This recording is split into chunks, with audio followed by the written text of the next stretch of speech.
think I need your help? You're about as useful as a woodpecker with rubber lips. Get the fuck out of here.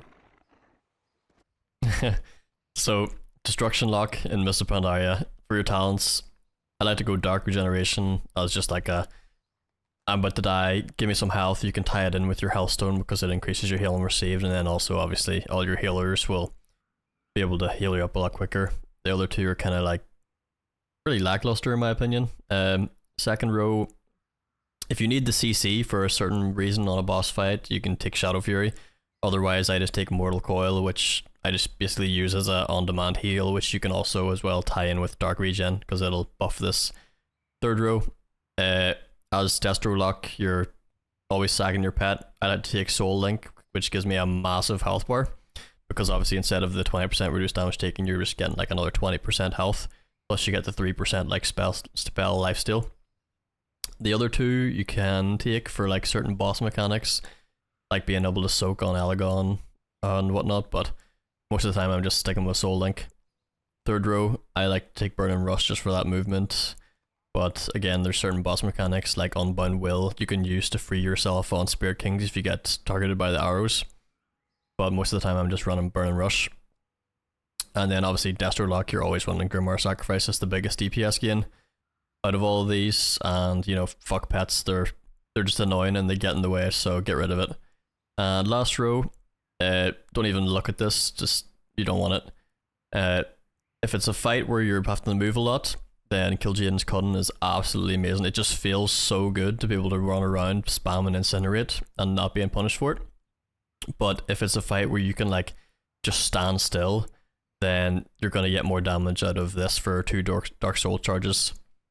Then, as for glyphs, there's none that will like give you a damage increase, but like this is kind of what I just run for survivability. Like this takes away a button. You don't have your like on-demand damage reduction, but like all the time you have 10% damage reduction, which like it works really well for this massive health pool. And like for like there's just a lot of ticking damage going on most of the time.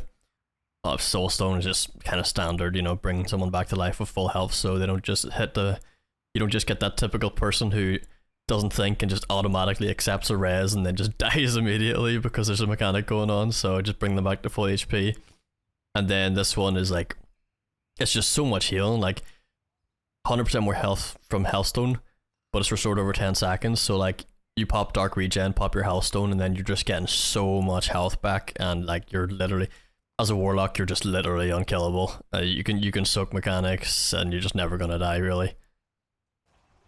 As for your rotation, you're pretty much on your opener. You just apply an Immolate, using both charges of Conflagrate, and using Curse the Elements if no one else in your group is providing the 5% spell damage taken. So this is what it looks like.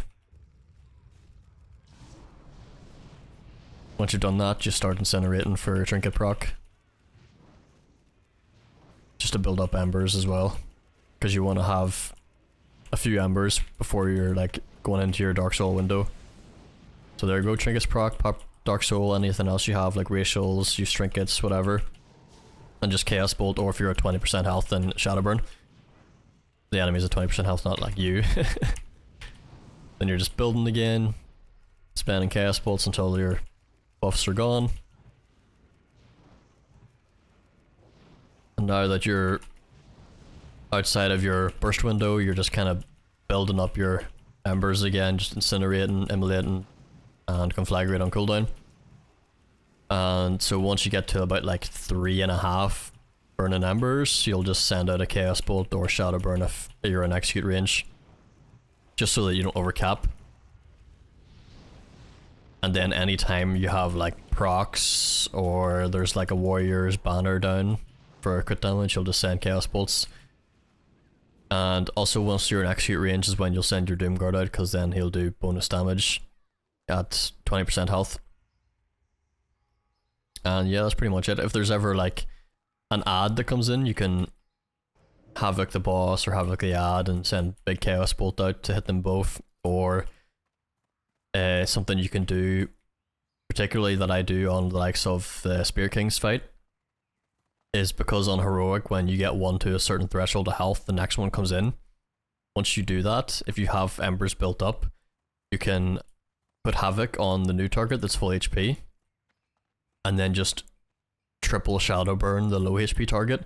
So you're basically getting 6 Shadow Burns out at once, and that is just like a massive amount of damage all at once. Then for like utility, or well, I suppose we'll talk about AoE, like 2 to 3 targets, keep Rain of Fire down. If they're gonna live for long enough, then Immolate on them all. Fire and Brimstone is like really good for big target counts, because like at a certain number of targets, I don't know what it is exactly, but at a certain number, when you send out your Incinerate, it'll get you more than 1 shard back. So it's basically like an endless loop. You'll infinitely be getting shards back. And for like utility, Ember Tap is actually insane. It skills with your mastery. At the minute, I'm getting 25% of my health back from a Burning Ember, which if you tie in with Dark Regen, is going to be more. Like I've literally had times where I've just went from 0 to full HP instantly as a Warlock. Like you're so tanky, it's insane. And then you've obviously got like your gateway, which you can set up like before like you start a fight, if there's like points where you need to go between, or certain mechanics that need you to be on one side or another. Just leaving like a gateway for your team or your circle for yourself. Yeah, and that was my quick and dirty guide to Destruction Warlock. It's obviously like it's not meant to be super in depth. It's just watch for a few minutes, you know, get a basic grasp on what talents to take, what your rotation should be, and then you can just go straight into playing without having to spend, you know, 30-40 minutes watching a video. So if you thought this was helpful, you enjoyed the video, leave it a like. If you want to see more, I'm going to be doing all the specs, just quick guides, just no bullshit, just straight in and out. Make sure to subscribe if you want to see those. And yeah, thanks for watching. Peace.